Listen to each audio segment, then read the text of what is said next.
আসসালামু আলাইকুম। গ্রামের এমন অনেক গল্প আছে যেগুলো বইয়ের পাতায় লেখা থাকে না, থাকে মানুষের মুখে মুখে।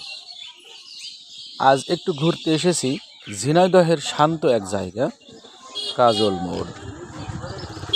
শহরের কোলাহল থেকে একটু দূরে, যেখানে এখনো পাওয়া যায় গ্রাম বাংলার আসল স্বাদ। খোলা মাঠের বাতাস, গরম পেঁয়াজু আর ঠান্ডা তালের রস। শোনা যায় একসময় এখানে ছিল শুধু ফাঁকা মাঠ আর রাস্তা। সেই মাঠের পাশে কাজল ভাই ছোট্ট করে পেঁয়াজুর দোকান শুরু করেছিলেন। তার বানানো পেঁয়াজু আর বেগুনের স্বাদে দূর দূরান্ত থেকে মানুষ আসতে শুরু করে। আর ধীরে ধীরে এই জায়গাটায় পরিচিত হয়ে যায় কাজল মোড় নামে।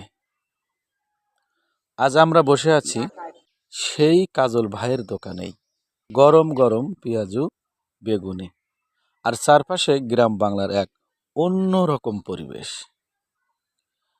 কিছু খাবারের স্বাদ শুধু মশলায় না, মানুষের স্মৃতি আর ইতিহাসেও থাকে।